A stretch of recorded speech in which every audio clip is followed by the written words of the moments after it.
मित्रों, आपने भागवत गीता तो कई बार पढ़ा या सुना जरूर होगा, लेकिन क्या आपको पता है कि हमारे धर्म ग्रंथों में एक और गीता का वर्णन मिलता है जिसे यमराज के द्वारा नचिकेता को दिया गया था, जिसे यम गीता कहते हैं। यमराज ने यह गीता ज्ञान नचिकेता को तब दिया था जब नचिकेता स्वयं सदेह यमराज के पास पहुंच गए थे। नचिकेता इकलौते ऐसे मनुष्य थे जो यमराज के पास सदेह पहुंचे थे और यमराज से 3 वरदान मांगे थे। उसके उपरांत ही यमराज ने नचिकेता को यह गीता ज्ञान दिया था। मित्रों, अगर हम अपने धर्म ग्रंथों में इसका वर्णन देखें तो यम गीता हमें अग्नि पुराण में पढ़ने को मिलता है। तो चलिए हम ठीक वैसे ही इसको पढ़ेंगे जैसा अग्नि पुराण में बताया गया है।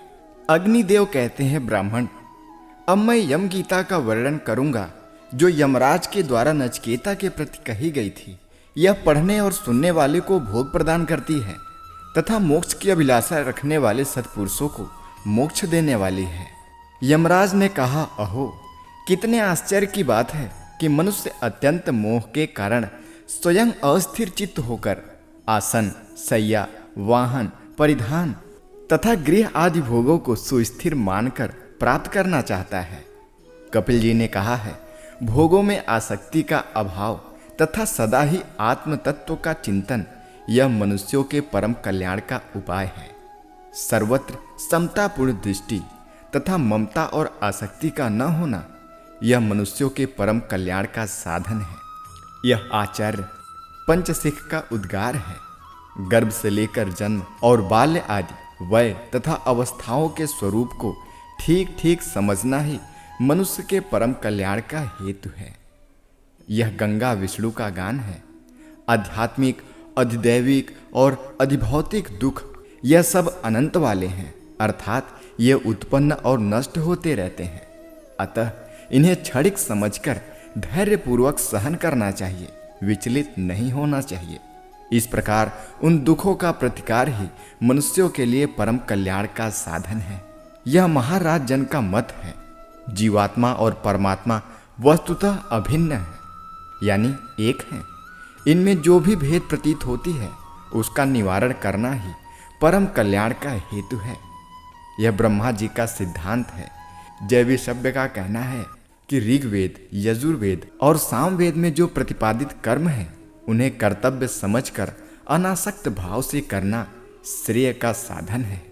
सब प्रकार की विधित्सा यानी कर्मारंभ का परित्याग आत्मा के सुख का साधन है।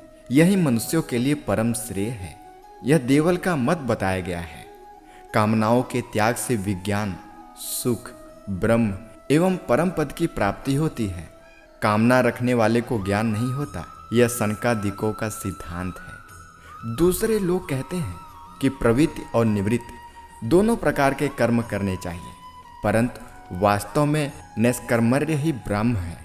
वही भगवान विष्णु का स्वरूप है। यही श्रेय का भी श्रेय है।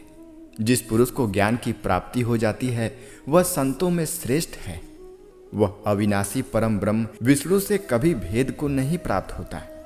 ज्ञान, विज्ञान, आस्तिकता, सौभाग्य तथा उत्तम रूप तपस्या से उपलब्ध होते हैं। इतना ही नहीं, मनुष्य अपने मन में जो जो वस्तु पाना चाहता है वह सब तपस्या से प्राप्त हो जाती है। विष्णु के समान कोई ध्येय नहीं है। निराहार रहने से बढ़कर कोई तपस्या नहीं है।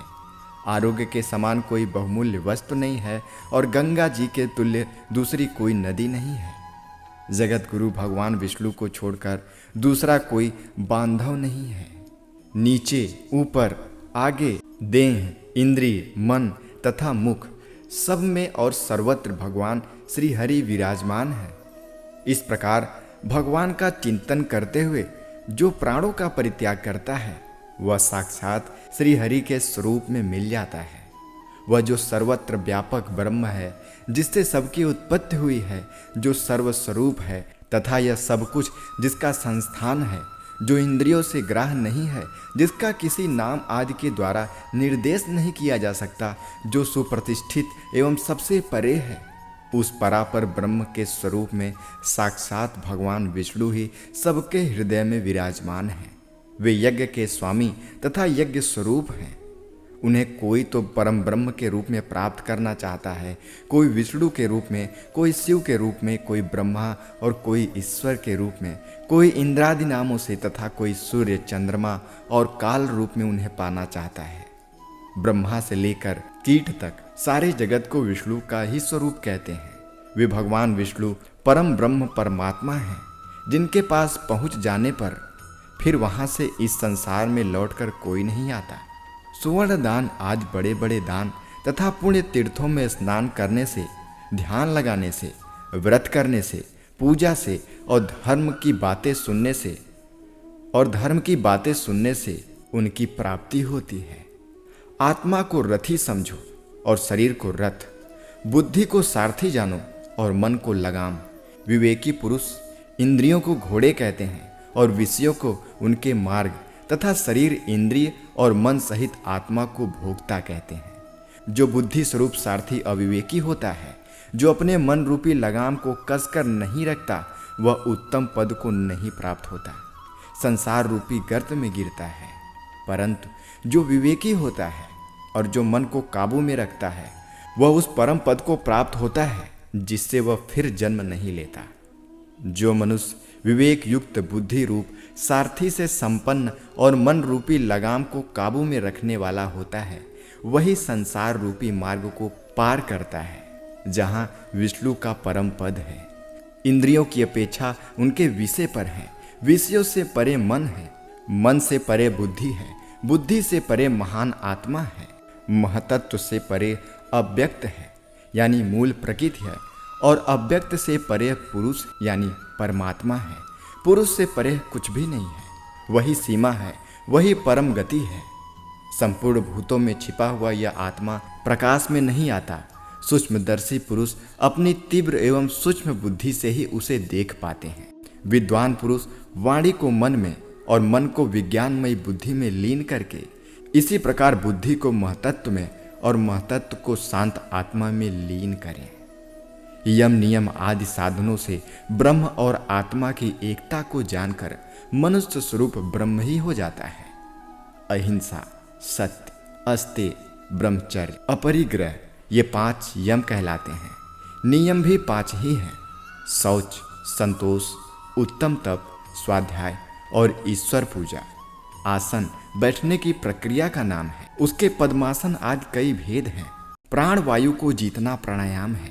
इंद्रियों का निग्रह प्रत्याहार कहलाता है। ब्राह्मण एक शुभ विषय में जो चित्त को स्थिरता पूर्वक स्थापित करना होता है, उसे बुद्धिमान पुरुष धारणा कहते हैं। एक ही विषय में बारंबार धारणा करने का नाम ध्यान है। मैं ब्रह्म हूँ, इस प्रकार के अनुभव में स्थिति होने को समाधि कहते हैं। जैसे घड़ा फूट जाने पर घटाकाश महाकाश से अभिन्न हो जाता है, उसी प्रकार मुक्त जीव ब्रह्म के साथ एक ही भाव को प्राप्त होता है। वह सत्य स्वरूप ब्रह्म ही होता है। ज्ञान से ही जीव अपने को ब्रह्म मानता है, अन्यथा नहीं। अज्ञान और उसके कार्यों से मुक्त होने पर जीव अजर अमर हो जाता है। अग्निदेव कहते हैं, वशिष्ठ, यह मैंने यम गीता बतलाई है। इसे पढ़ने वालों को यह भोग और मोक्ष प्रदान करती है।